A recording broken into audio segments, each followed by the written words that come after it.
কত বেলা হয়ে গেল, এখন পর্যন্ত একটা কাজও হলো না, আর ওদিকে একজন ঘুমিয়েই যাচ্ছে। তারপর স্বপনের স্ত্রী ঘরে ঢুকে স্বপনকে বলে, আর কত ঘুমাবে শুনি? বেলা কত হলো সেদিকে খেয়াল আছে তোমার? উফ, সকাল সকাল চেঁচামেচি করো না তো। না না, আর ঘুমাতে হবে না এখন, ওঠো তাড়াতাড়ি। বউয়ের চেঁচামেচিতে ঘুম থেকে উঠতেই হলো স্বপনকে। যাও যাও, স্নান সেরে আসো, আমি রান্না বসাচ্ছি। স্বপন গেল নদীর ঘাটে স্নান করতে। স্নান সেরে উঠতেই যাবে, তখন সে দেখল জলের মধ্যে কি যেন একটা ভেসে আসছে তার দিকে। কি যেন একটা ভেসে আসছে মনে হয়, কিন্তু জলের ভেতরে ওটা কি হতে পারে দেখি তো। দেখতে দেখতে জিনিসটা স্বপনের কাছে ভেসে ভেসে চলে এলো। আরে, এটা তো একটা কলস, কিন্তু এটা এলো কোথা থেকে? কারোর কাছ থেকে হয়তো ভেসে ভেসে এসেছে, কিন্তু এটা যখন নিজের থেকে আমার কাছে এসেই পড়েছে, তখন মনে হয় এটাকে ফেলে রেখে যাওয়া ঠিক হবে না, বরঞ্চ আমি এটাকে নিয়ে বাড়িতেই যাই। স্বপন কলসটাকে নিয়ে বাড়ির দিকে গেল। ওদিকে বাড়িতে স্বপনের বউ সে কখন থেকে স্বপনের জন্য ভাত বেড়ে বসে আছে।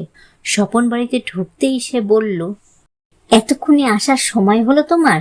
ভাত তো জুড়িয়ে একেবারে ঠান্ডা হয়ে গেল, কিন্তু তোমার হাতে ওটা কি? তুমি কি দেখতে পাচ্ছ না এটা কি? এটা একটা কলস। ও মা, তুমি এই কলসটা কোথা থেকে পেলে?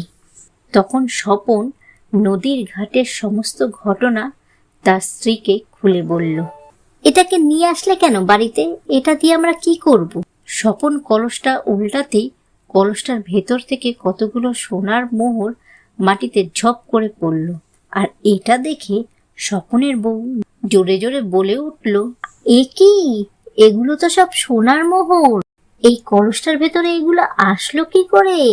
আস্তে আস্তে বলো, তোমার কি বুদ্ধি শুদ্ধি হবে না কোনোদিনও? এসব কথা কি কেউ জোরে জোরে বলে? সবাই জেনে যাবে না? আরে এটা তো জাদুর কলস, কি সৌভাগ্য আমাদের। হ্যাঁ হ্যাঁ, সেই খুশিতে তুমি বরঞ্চ পাড়ায় গিয়ে ঢাকঢোল পিটিয়ে আসো, আর পারলে নেমন্তন্নও করে আসো। না না, আমি কাউকে কিচ্ছু বলবো না। পরের দিন স্বপনের বউ নদীর ঘাটে স্নান করতে গেলে পাশের বাড়ির ফুলির মার সাথে তার দেখা হয়। তখন ফুলির মা তাকে বলে, কি গো দিদি, তোমাকে আজ এত খুশি খুশি লাগছে কেন? খুশি তো হবই ভাই, আজ যে আমরা সোনার মোহর। এইটুকু বলে স্বপনের বউ চুপ হয়ে গেল আর মনে মনে ভাবল, এই রে, এই কথাগুলো না আমাকে বলতে বারণ করেছিল, আর আমি এই কথাগুলো বলতে যাচ্ছিলাম। মোহর? কিসের মোহর? আর পেলেই বা কোথা থেকে? উনি কিন্তু আমাকে কিছু বলতে নিষেধ করেছে। আমি কিন্তু তোমাকে বিশ্বাস করেই কথাগুলো বলছি, তুমি কিন্তু কাউকে বলো না, কেমন? এ মা, না না দিদি, আমি কাউকে কিচ্ছু বলবো না, তুমি বলো সবটা আমায়। তখন স্বপনের বউ জাদুর কলস পাওয়া থেকে শুরু করে সমস্ত ঘটনা ফুলির মাকে বলতে লাগলো। সবকিছু শুনে ফুলির মা তো অবাক। যাই গো ফুলির মা, বাড়িতে প্রচুর কাজ পড়ে আছে, তুমি কিন্তু কোনো কথা কাউকে বলো না, কেমন? আমি কিন্তু তোমাকে বিশ্বাস করেই বললাম। ফুলির মাও স্বপনের বউয়ের কথায় মাথা না ঘামিয়ে সেও বাড়ির দিকে চলে গেল। কিন্তু কিছুদিনের পর স্বপনের অবস্থার বেশ পরিবর্তন হয়ে গেল। গ্রামে সবাই ওকে নিয়ে আলোচনা করে, আর সবাই ভাবে যে ওর হঠাৎ করে এত পরিবর্তন হলো কি করে। কি ব্যাপার বলো তো, স্বপনের এইরকম পরিবর্তন কিভাবে হলো? কাজবাজও তো সেরকম করে না, ওর বউয়ের সাথে তো তোমার খুব ভাব, তোমাকে কিছু বলে না ওর বউ? আমি কি করে জানবো যে কিভাবে হলো? তবে একদিন আমি নদীর ঘাটে গেছিলাম স্নান করতে, তখন স্বপনদার বউ মুখ ফসকে বলে ফেলেছিল যে ওরা যেন কি মোহর পেয়ে গেছে। কি বললে, মোহর? কিন্তু মোহর পেল কি করে? আগে ও যে ভাঙা ঘরে থাকতো, সেখানে কিছু ছিল বলে তো মনে হয় না। স্বপনদা নাকি নদীতে স্নান করতে গিয়ে একটা জাদুর কলস পেয়েছে, আর সেটা উপর করলেই নাকি ওর ভেতর থেকে মোহর পড়ে। কিন্তু স্বপনদা এটা ওর বউকে বলতে নিষেধ করেছে। কিন্তু আমি বুদ্ধি করে সবটা শুনে এসেছি, বুঝলে?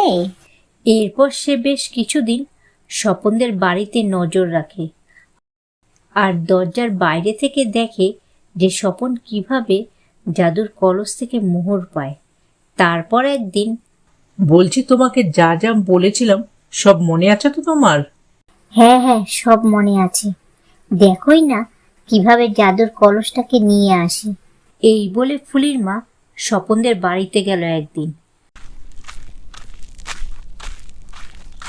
তখন অবশ্য স্বপন বাড়িতে ছিল না। তখন স্বপনের বউ এসে ফুলির মাকে বলল, কি ব্যাপার এই দুপুরবেলা, কি মনে করে?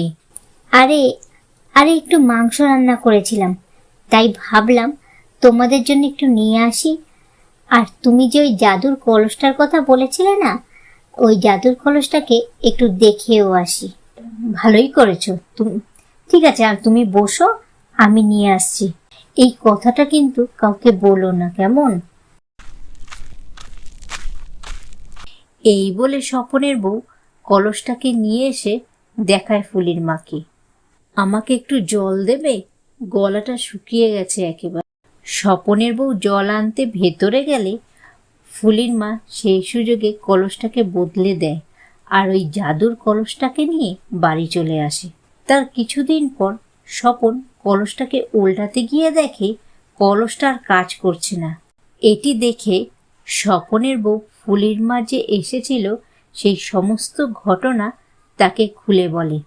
স্বপন সবটা শুনে বুঝতে পারল যে ফুলির মা কলসটা চুরি করার জন্যই তাদের বাড়িতে মাংস নিয়ে এসেছিল। তখন স্বপন আর স্বপনের বউ মিলে ফুলিদের বাড়িতে যায়। কি ব্যাপার, হঠাৎ এই সময় তোমরা আমাদের বাড়িতে?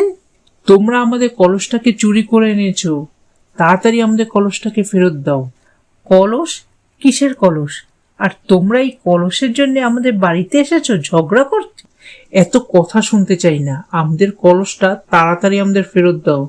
স্বপন তখন দেখলো যে ফুলিদের ঘরের এক কোণে ওই জাদুর কলসটা আছে। এই তো সেই আমাদের জাদুর কলস। এই কলসটাকে চুরি করে এনেছো আমাদের বাড়ি থেকে। কিন্তু ফুলির বাবা কিছুতেই স্বীকার করে না যে ওটা স্বপনদেরই কলস, তাই বাধ্য হয়েই তাদের ফিরে আসতে হয় বাড়িতে।